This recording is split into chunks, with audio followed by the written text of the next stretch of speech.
Olá, eu sou Fábio Reis Viana, escritor, analista geopolítico, colaboro como colunista para o jornal carioca Monitor Mercantil, a versão em inglês do jornal russo Pravda Report, publicado lá na rua Saraya Basmanaya, em Moscou, e para o site antissistêmico americano The Saker. Voltei a gravar um vídeo diante da situação extremamente delicada e confusa no cenário nacional brasileiro, mas que teria as suas implicações geopolíticas, não é? Por quê? Por exemplo, essa semana, hoje, né? Não essa semana, exatamente hoje, no dia que estou gravando este vídeo, que será publicado também. O correspondente brasileiro na Suíça, Jamil Chad, escreveu um artigo sobre relatores da ONU terem enviado uma carta secreta ao governo brasileiro, alertando-o dos riscos que essas propostas legislativas supostamente de combate ao terrorismo teriam para a liberdade das pessoas, liberdade de expressão e liberdade de manifestação. Eles alertam que o atual governo Bolsonaro e militar estaria passando de uma determinada linha vermelha, né? Isso é um assunto que vem sendo tocado já há algum tempo, mas não pela mídia hegemônica.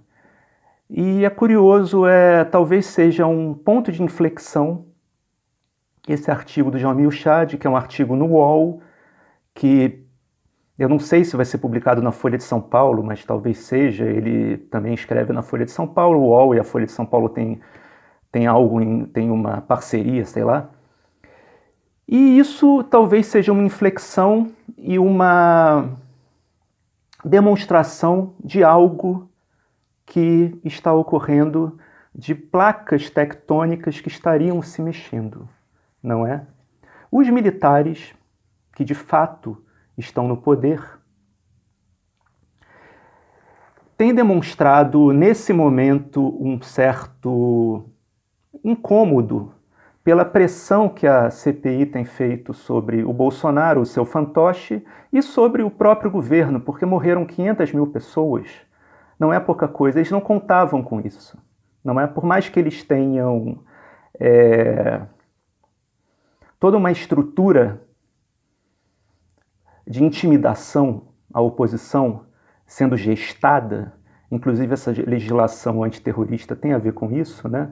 Os tais dossiês do general Heleno para calar, inclusive, parlamentares da oposição e tal. Ok, isso é absolutamente factível, né? Que isso ocorra, que isso existe. Mas a partir do momento que o governo demonstra uma incompetência atroz na gestão da pandemia, a sociedade começa a demonstrar insatisfação, em particular a classe média, que é quem faz barulho e bate panela, mas também nesse momento, o que parece, inclusive por informações que eu tenho de um interlocutor da área elétrica, eu não vou citar o nome porque é uma fonte, né? Todo mundo tem fonte, eu também tenho o direito de ter. Então, existe uma certa insatisfação de setores das oligarquias empresariais em relação à maneira como essa privatização da Eletrobras estaria sendo tocada pelos militares, né? A maneira mambembe e pouco afeita à realidade. Parece que a ficha está caindo nesses setores oligárquicos empresariais que particularmente seriam, claro, de São Paulo, né? A ficha estaria caindo, o tal do Boa Noite Cinderela estaria deixando de fazer efeito, e a percepção que se tem é que essa privatização, da maneira que está sendo feita, vai aumentar os custos da indústria assim, a níveis absurdamente altos e insustentáveis, né? Hoje, por acaso, a Folha de São Paulo, inclusive, colocou um artigo sobre o aumento de custos da privatização da Eletrobras em relação ao dia a dia das pessoas, cerveja, carne e leite e etc., e conta de luz também. Talvez isso seja um sinal, seja um sinal da insatisfação dessas oligarquias empresariais, não é?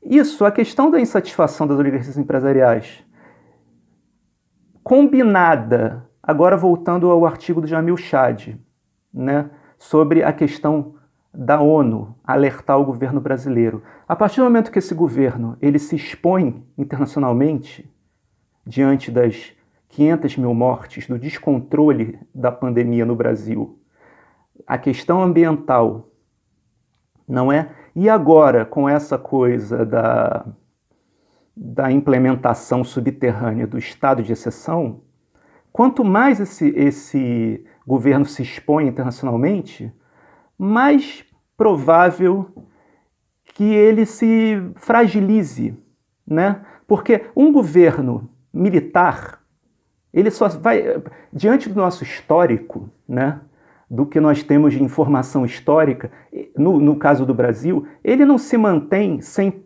o apoio de setores relevantes das oligarquias empresariais, em particular São Paulo, e também não se mantém se eles perderem apoio internacional, em particular dos Estados Unidos. Então, se em algum momento o governo Biden começar a ser pressionado internamente, porque os Estados Unidos são um país complexo, existem interesses de todo tipo, existe uma sociedade civil forte, pujante, né? As coisas não são lineares. Se o governo Biden começar a ser pressionado internamente em relação ao Brasil, ao que está acontecendo no Brasil, tanto na questão da gestão da pandemia, quanto na questão dos direitos humanos, o governo Biden vai começar a apertar os militares. E é capaz de retirar o apoio definitivamente. Isso já aconteceu no final dos anos 70, o governo Jimmy Carter, pressionado internamente pela questão dos direitos humanos, apertou o governo Geisel em relação à tortura. Naquele momento, os militares já estavam com as mãos emporcalhadas de sangue, não é? Não tinha nem mais como esconder nada. Teve até um episódio da esposa do Jimmy Carter no Brasil, dando um esporro público no Geisel. Eu até acho que o Geisel, coitado, ele não tinha nem culpa, porque desses presidentes militares que tiveram, ele era assim, o que tinha a cabeça mais aberta e uma visão mais ampla de mundo. Inclusive, justiça seja feita, o Biden, o Geisel tentou, de certa forma, não só pela pressão americana, mas ele tentou acabar com aquela situação que já tinha passado de todos os limites. Torturas, desaparecimentos e etc.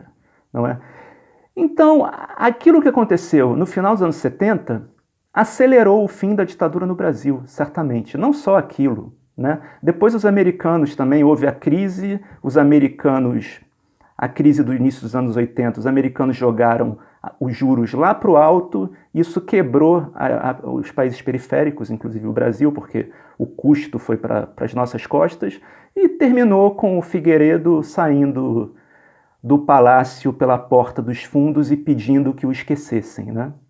Então isso não é improvável que aconteça. Eles podem ter os dossiês que tiverem. Se eles perderem o apoio de setores relevantes das oligarquias empresariais, porque os caras, vai chegar uma hora que eles vão fazer a conta, quando Boa Noite Cinderela terminar o efeito totalmente, eles vão fazer a conta e vão pensar, bom, sobrou o quê?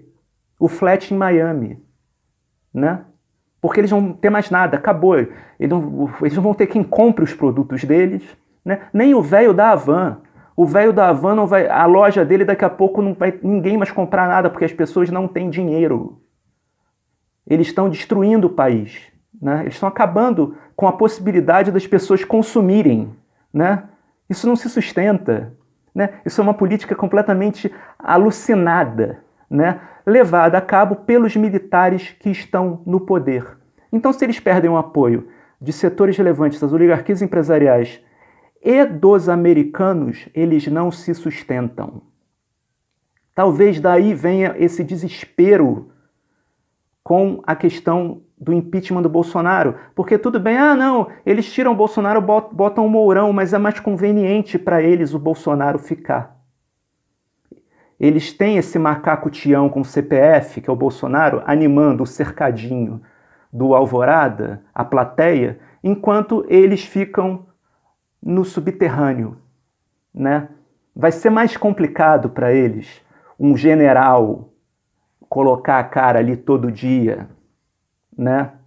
E isso na memória coletiva remete ao Figueiredo, remete àquele período da hiperinflação, né? A lembrança vem da incompetência dos militares, né? O nosso país é um país moderno, é um país plural, e diante desse cenário, assim, são especulações fundamentadas no que nós temos em história, não é? História não tão distante, história recente, né? A nossa sociedade é moderna, é plural, e esses militares formados no período da Guerra Fria ainda, eles têm uma visão totalmente retrógrada do mundo, eles querem impor ao Brasil um Egito.